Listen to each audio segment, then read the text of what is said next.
In this episode of Pop Culture Weekly, Fandango editor Erik Davis returns, and we talk all about our Oscar predictions for the 2024 Academy Awards. Let's go! Welcome to Pop Culture Weekly with Kyle McMahon from iHeartRadio. Your pop culture news, views, reviews, and celebrity interviews on all the movies, TV, music, and pop culture you crave weekly. Here's Kyle McMahon.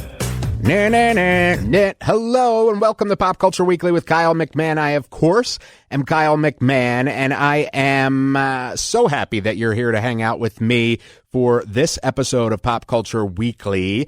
It is awards season, and that's always capped off with the Academy Awards, which, you know, the Oscars. So the 2024 Oscars are this Sunday, depending on when you're listening, and we have some predictions. There's some great films up. I actually think this is one of the best Oscar award nominee lineup in quite some time. So just some interesting facts for you about the Academy Awards. Meryl Streep is the most nominated performer in Academy history with 21 nominations. Jack Nicholson is the most nominated male performer in Academy Award history with 12 nominations. Katharine Hepburn has the most Oscar wins for a performer with 4, and Daniel Day-Lewis is the only person to have 3 Best Oscar winners. Of course, last year was the slap heard around the world when Will Smith slapped Chris Rock on the face, which is, you know, I won't even get into that ridiculous, insane thing. But also, in positive news, Michelle Yeoh was named Best Actress for her role in Everything, Everywhere, All at Once, which I loved. And she became the first woman of Asian descent to win Best Actress. So let's hope for some more firsts this year. My buddy Erik Davis from Fandango is back, and him and I are going to just dive right into our Oscar nominations for the 2024 Academy Awards. Let's go. Here's Erik Davis. All right. First of all, welcome back to Pop Culture Weekly on iHeartRadio. Thank you so much for joining me. Erik Davis, once again. Thanks for having me. Of course. I always love talking shop with you. So what's going on in your world these days? I know we're in the heat of award season, particularly the Oscars. Yeah, you know, I would say there's 2 big things happening. You have the biggest award show of the year for the entertainment industry, which is the Academy Awards. And then you have, I think, the first really big movie of the year, first blockbuster of the year, Dune Part 2, is opening in theaters, you know, a few days before the Oscars. So really really big moments, like the biggest films from last year are being, you know, acknowledged and awarded. And then, like, you know, here comes the first really big year, big movie of the year with Dune Part 2, which I'll be honest with you, having seen it, it's going to be another film we're talking about come this time next year, right, at next year's Oscars, because there's a number of categories this one could be nominated for. Yeah, I am so excited to see it. I missed the screening. I was like double booked, and I was like really trying to finagle it, and I couldn't. And so now I just have to wait, and that's fine. But all my friends are talking, you know, that have seen the screenings, are talking about it, and I'm like, please stop, but please also keep going, you know? Yeah, it's awesome. You know, it's great to get, like, I do feel like this is an all-timer of a sequel for a sci-fi franchise. You know, I'm a big fan of the Part 2. I think the Part 2 you can really have fun with because Part 1 sets everything up. Part 3 maybe ends everything. But that Part 2 is where you can really take some swings and really have some fun. And this Part 2 is just epic. And so, like, if you're listening to this and you haven't seen it yet or you haven't got your ticket yet, I mean, this is one that put it on the schedule. I can't wait. And it's one of those I feel like you have to see it on the big screen. You know what I mean? Yeah, the biggest screen. Like, I honestly treat this the way you treated Oppenheimer. If you were like, I have to go see this in IMAX or IMAX 70 millimeter because Christopher Nolan's telling me I got to watch it that way. Like, this is the same situation. I think Denis Villeneuve shot it in IMAX, same IMAX 70 millimeter as an option in some theaters. So see it big, see it loud.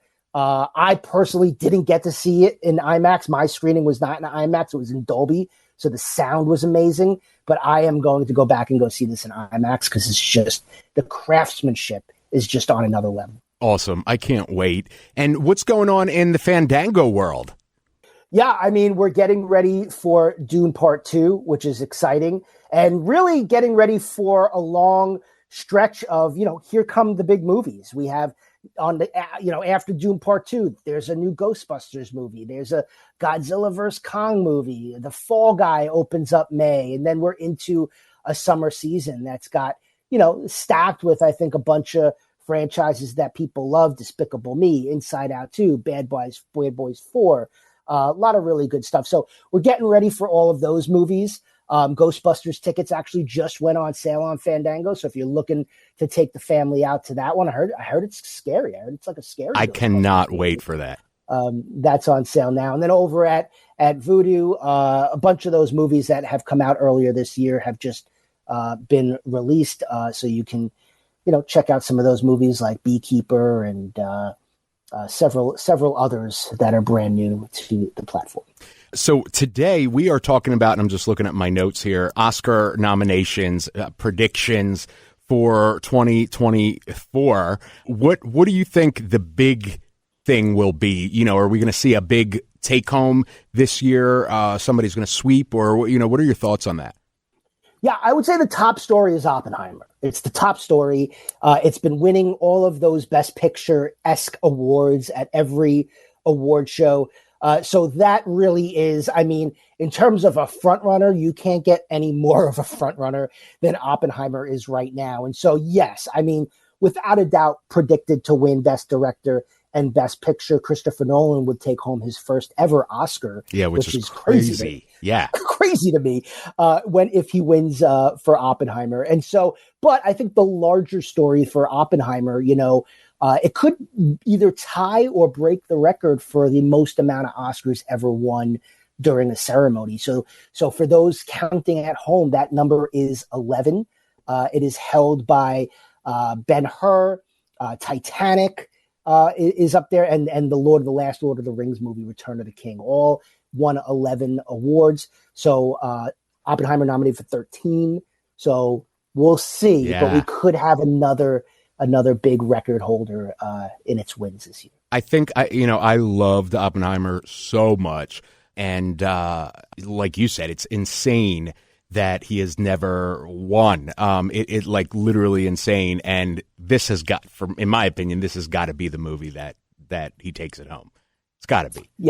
Yeah, this will be the movie, and it's a great movie, and it's I think it's the most accomplished film, and I think Christopher Nolan was already in this sort of stratosphere of directors, very much so for pushing the boundaries of what the cinematic experience could be. He was really that first pioneer of working with IMAX cameras and, really educating audiences on why I have to go to see this in IMAX and what does that mean to the experience. And so to see him finally now recognized with this big win at the Oscars, I think is now going to kind of take him to that next level, that legendary level, that level that maybe like Martin Scorsese, who is opposite him in that director category.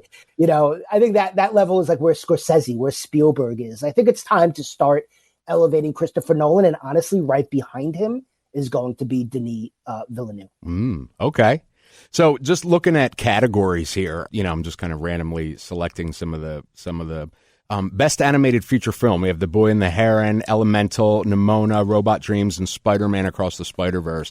For me personally, I love the Spider-Man Across films, and I believe that won for the first one, right? Yeah, it won the Oscar. The first Into the Spider-Verse won the Oscar for that.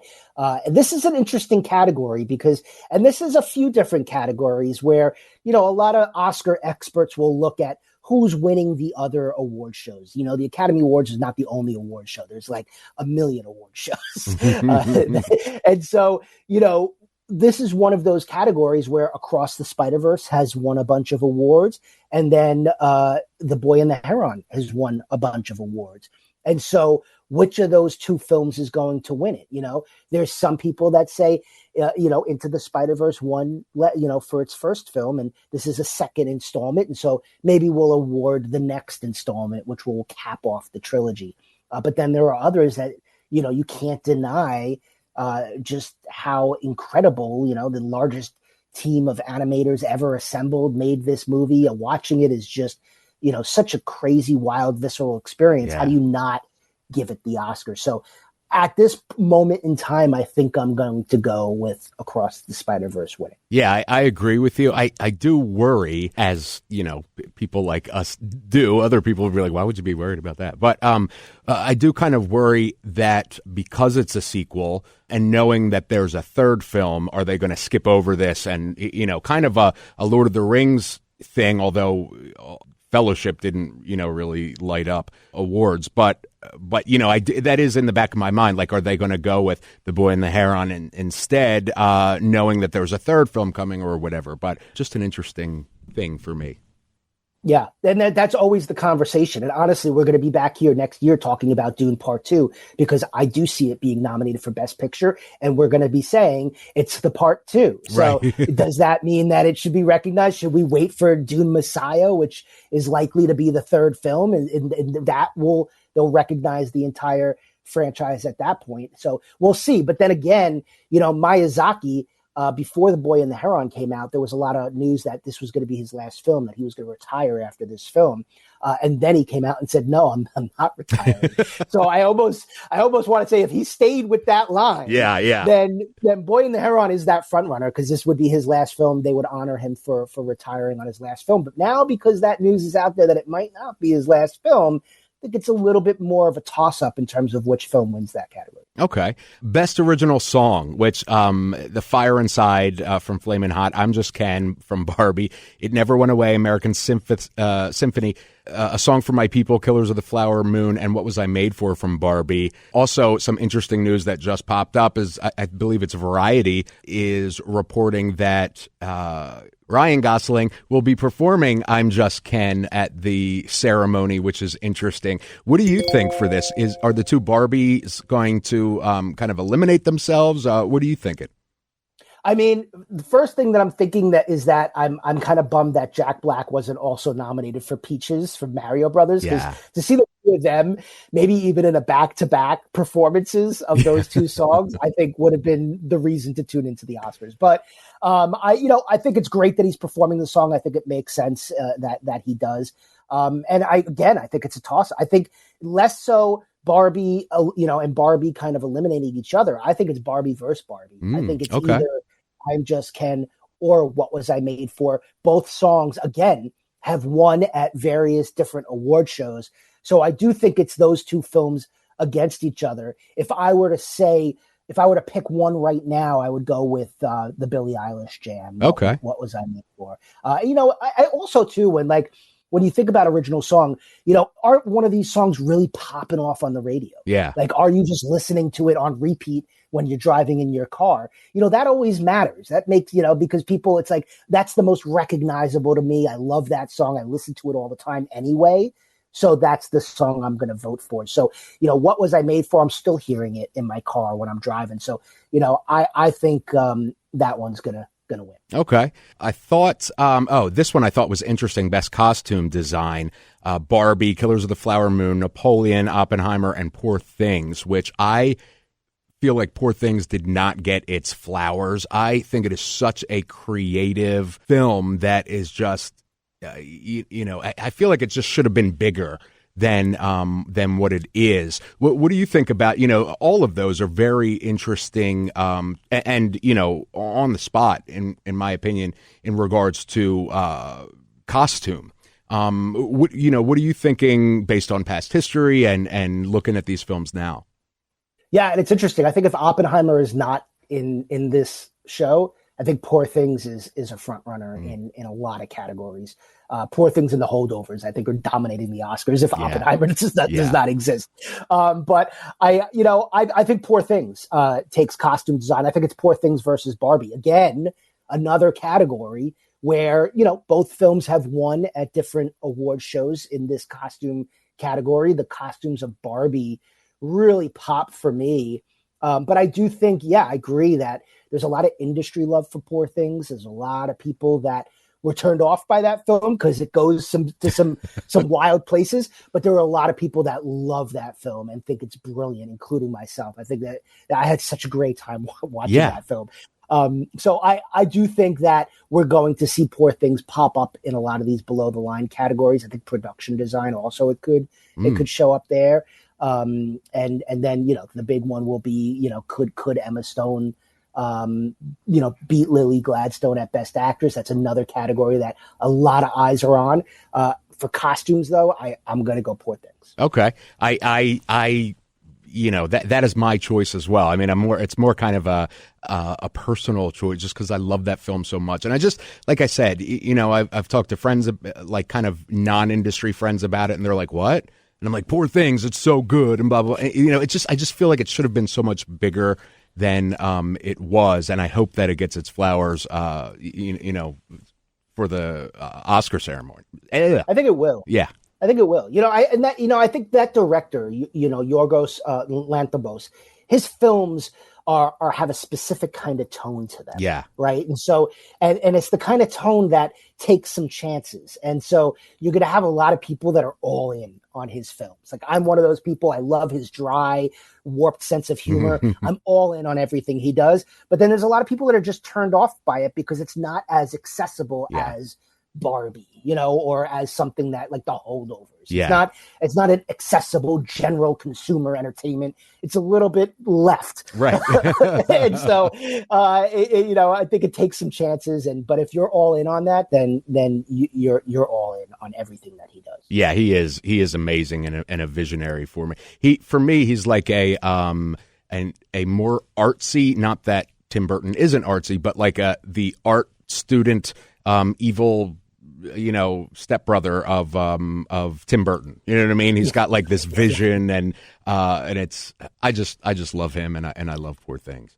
That's a great comp. He's like an artsier Tim Burton. Yeah, without a doubt.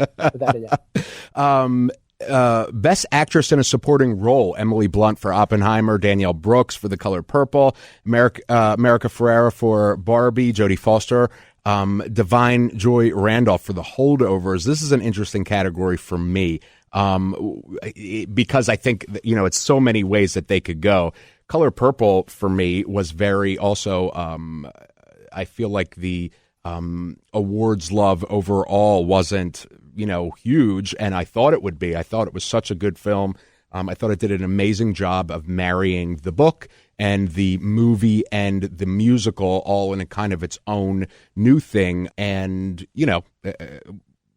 we'll see what happens. But what are you thinking for Best Supporting Actress? Yeah, I mean, I completely agree with you on The Color Purple. I think if there's, I think there's maybe a couple of films that could have shown up bigger at this award show. I think The Color Purple is one of them. I think Saltburn is one of them. I think Ben Affleck's Air, which I love. I think that's one of them too. But I think Danielle Brooks is fantastic in it. But multiple people from that cast could have been nominated. Yeah. I think the film should have been nominated for Best Picture. Yeah. That's my personal opinion because I agree with you. It does a really great job of marrying all three of those things into one new experience for a new generation.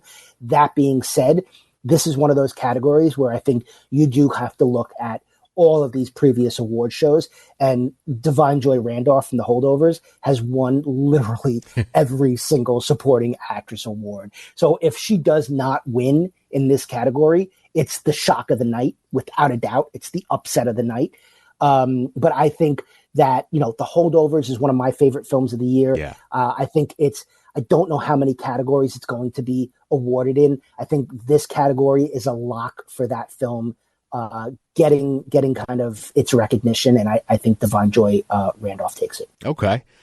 Best Actor in a Supporting Role: Sterling K. Brown for American Fiction, which I loved. Robert De Niro, Killers of the Flower Moon, De Niro. Robert Downey Jr. in Oppenheimer, Ryan Gosling in Barbie, and Mark Ruffalo in Poor Things. So I thought this for me is another really hard one because they're all such strong performances. Yeah, this is a fun category. I mean, they're all like, all of these guys are just awesome actors. And all of them can do, comedy. They can do drama. Like, they're all so versatile. All of these performances are really great. I love Ryan Gosling because, I think for the longest time, a lot of people saw Ryan Gosling as like a dramatic actor or like an action movie actor. But I was always like, look, if you saw The Nice Guys, you realize that Gosling is such a great comedic actor. And I think like to see him recognized on this stage for a comedic performance, I love, because I don't think anybody really ever saw this in Gosling. I think he's brilliant. That being said, I don't think he's going to win. Downey Jr. has been winning this category at several award shows. I think he's due. He hasn't won the Oscar yet. He's never won an Oscar. No, he's been nominated a couple of times. He hasn't won yet. So I do think that this is Downey Jr.'s time. As much as I think it's Downey Jr., I personally wish it was Sterling K. Brown. I think Sterling in American Fiction is out of bounds. I think he's fantastic. Yeah. I think that film, like The Holdovers, deserves some greater recognition at the Academy Awards, but because of the Oppenheimers and the Poor Things, like I don't know how much love it's going to get. I do think it'll win adapted screenplay for Cord Jefferson. This is his first film, but I personally would love to see Sterling win this category. I do think it's going to go to Downey Jr. for Oppenheimer, which I'm happy about too. Yeah. Because, after a million Marvel movies, it's great to get like a rich, like juicy Robert Downey Jr. performance. Absolutely. You haven't gotten one of those in a while. So I think he's great in Oppenheimer and deserves it. And, for me, this is another category where no matter who wins, I feel like we win. You know what I mean? Because it's just such a rich category this year. With so many amazing performances that it's like, I'd be happy with any of them, Exactly. Yeah. De Niro too. I thought De Niro is great in Killers of the Flower Moon. And, he's a guy who's got out, late in his career. I think he does do a lot of movies where people are like, I don't know, he's just kind of writing that performance in.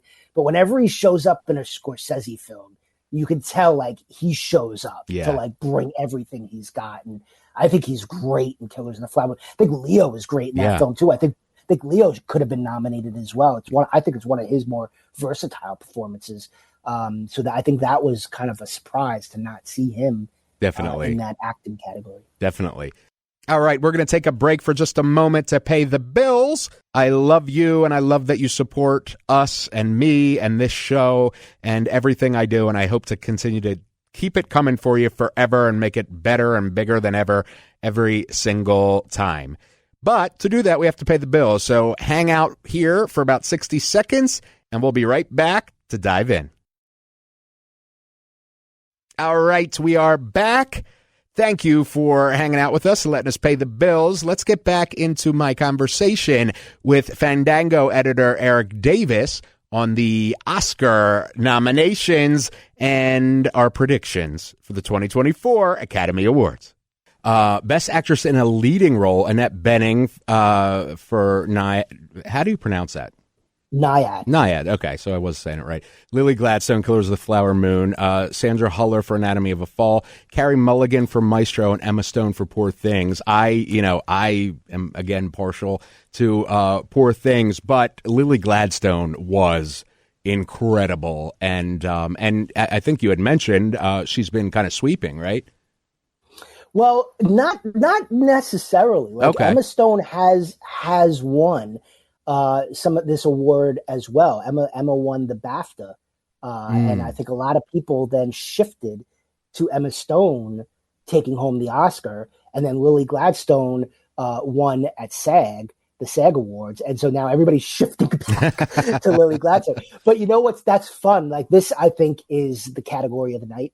I think Lily Gladstone versus Emma Stone is one of the top stories. Both women deserve this. Yeah. I think they both have very different performances. Emma Stone, very physical, very out there, takes a lot of risks in that role. Lily Gladstone, much quieter. So much of her performance is in her face, is in her gestures, is in the way she looks at the situation. And so just two completely different performances, both excellent, both, I think, neck and neck for who wins this one. I am in the Lily Gladstone camp right now. Okay. Having shifted back over from the Emma Stone camp.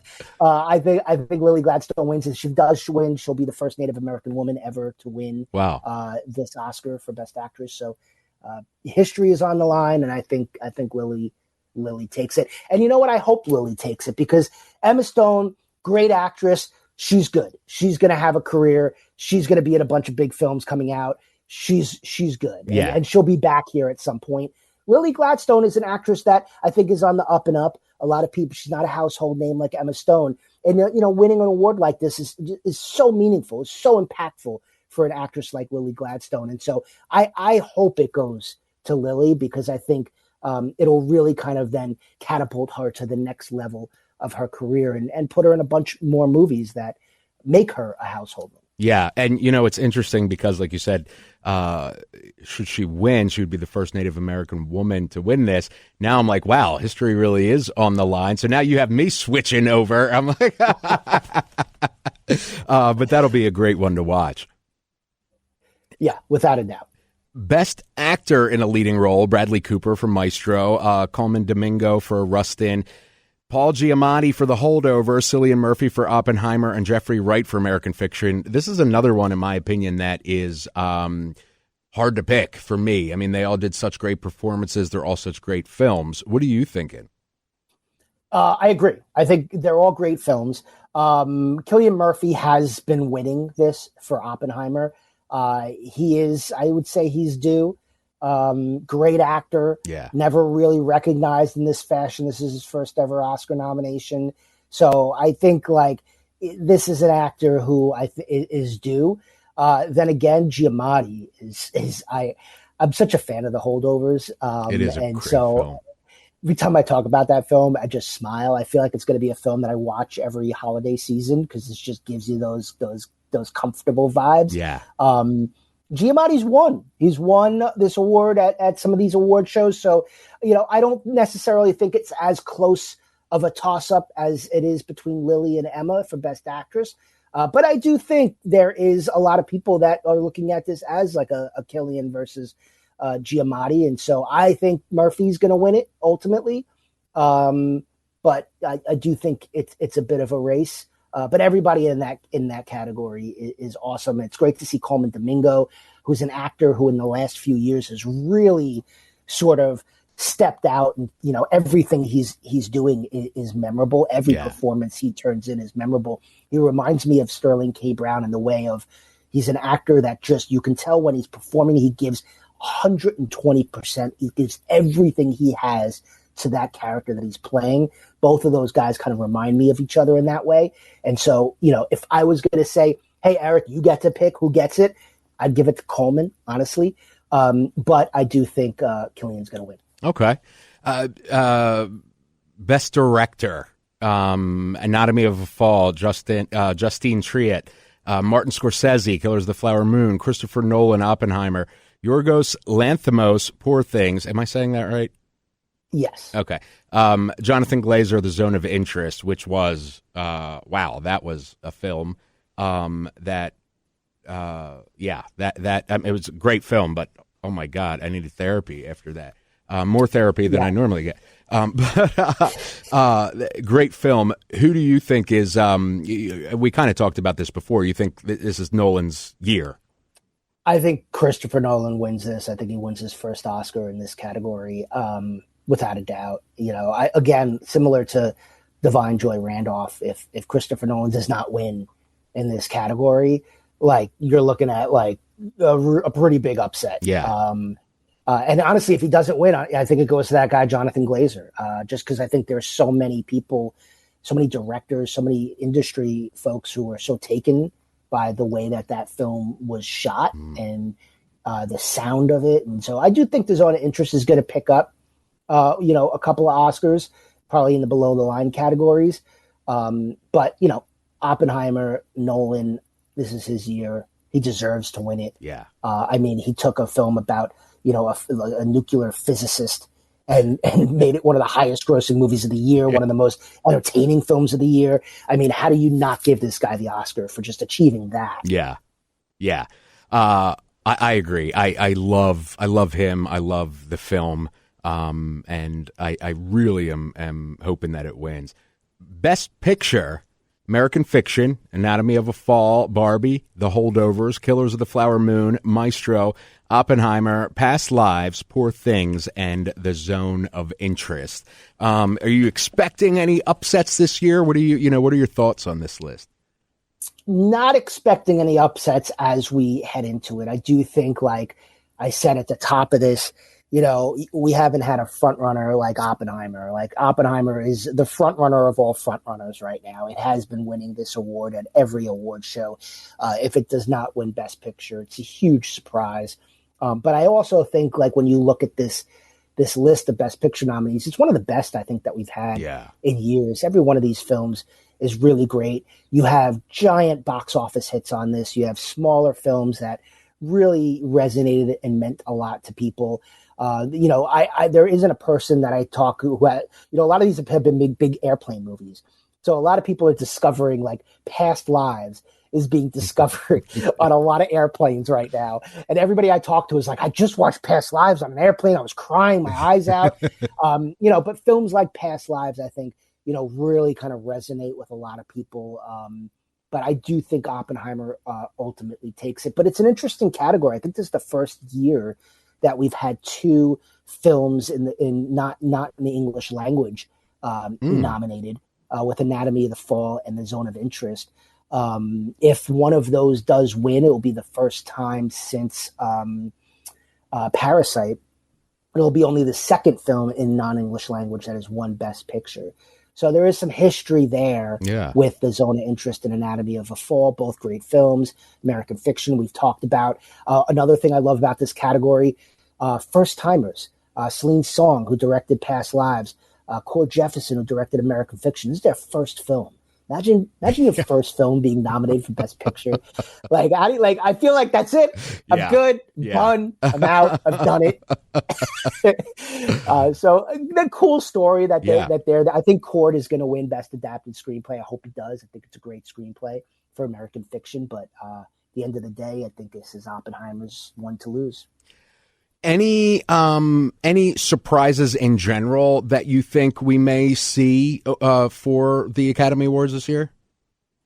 I think we could see some surprises. I think if we do, the bigger surprises would be Holdovers and Poor Things. Do they show up and win categories that maybe they weren't expected to win? Can Paul Giamatti win best actor? Will Emma Stone win? Will the film win in some of these below the line categories where it's not necessarily expected to win? I don't necessarily see this as a huge shocker of a year, and I say that because I'm looking at the other award shows and what's winning. And especially if you look at something like SAG, a lot of these categories are voted by the group. The cinematographers all vote for the cinematographers, the actors all vote for the actors, and then everybody votes for Best Picture. So when you look at something like the Screen Actors Guild Awards, where Cillian Murphy and Lily Gladstone win, you're saying, okay, now if all the actors are voting for them, then when the actors vote for the Oscars, they're likely to win. So in looking at the other award shows, we haven't seen any really big, shocking upsets. I think the biggest upsets have been where Emma Stone and Paul Giamatti have actually come through and won those categories. So I would say if there is a big upset, look for it to come from Poor Things, The Holdovers, American Fiction, all big audience-friendly movies. But I think I would hope that the predictions I've just given you will likely stay. I think you're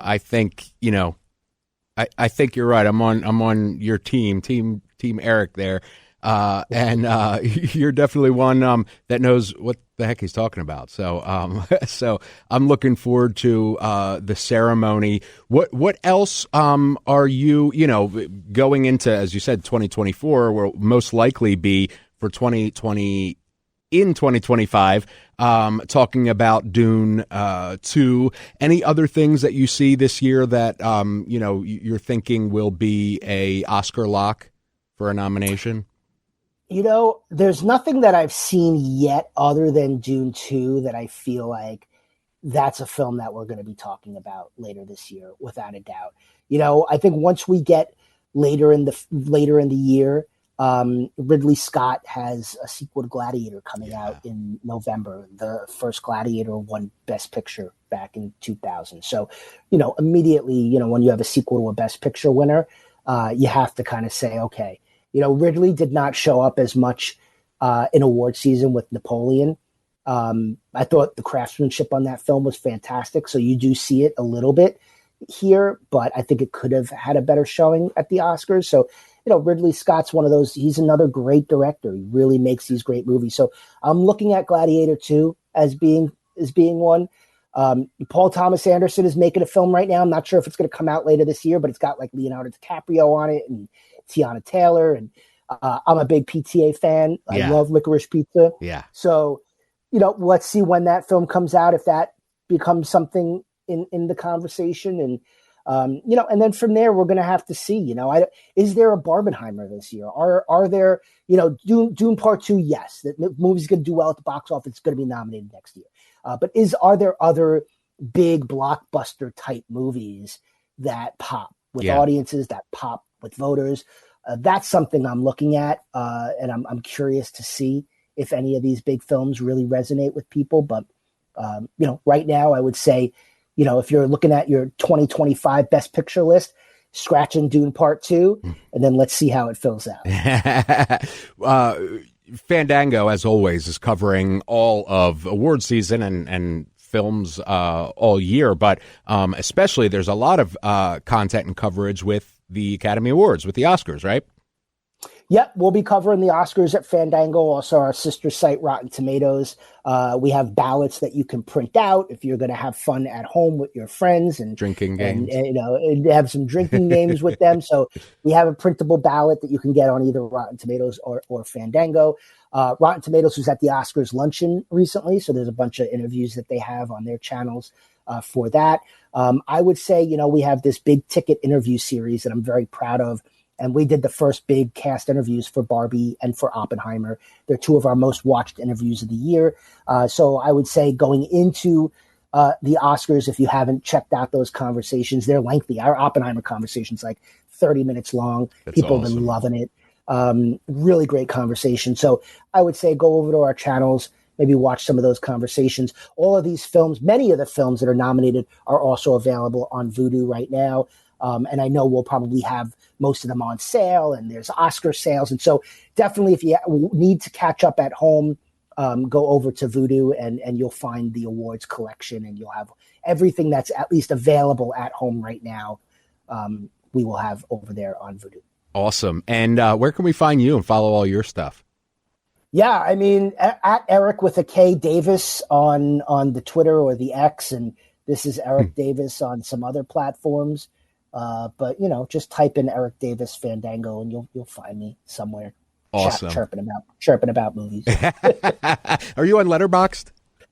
I'm technically on Letterboxd, but I'm not as active on Letterboxd, and I'm currently debating when do I want to get more active, because I see so many movies, but then I also see so many movies very far in advance that when they finally come out, and I can finally write my Letterboxd review, I don't remember everything. Yeah. So my game is not where it should be, but maybe this year I step it up a little bit. I've gotten in the last few months, I've really tried to step up my Letterboxd game.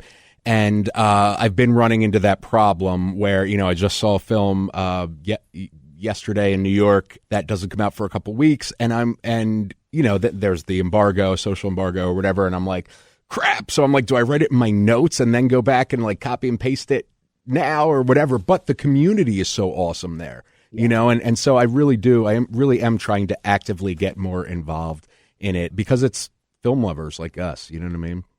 Yeah, and it's always fun. And I think, honestly, if I did kind of go all in on a Letterboxd, I might do it under a pseudonym. Okay. So if there may be, something there, it may not be Mr. Erik Davis. Okay. There, but so Schmerick Schmavis is definitely not you on Letterboxd. It's definitely not Schmerich. No, that's not me. But we'll see.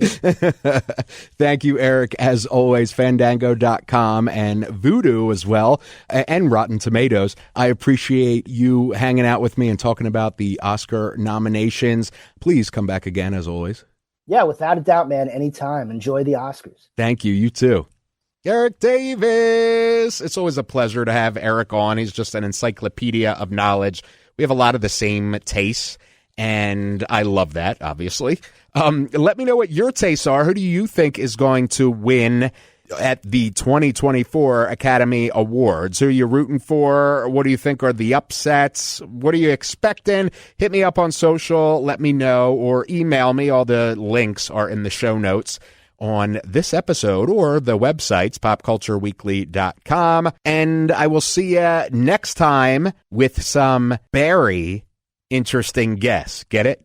Very interesting guests. Very interesting. All right. I love you. See you next week. We are. Thank you for listening to Pop Culture Weekly. Hear all the latest at popcultureweekly.com.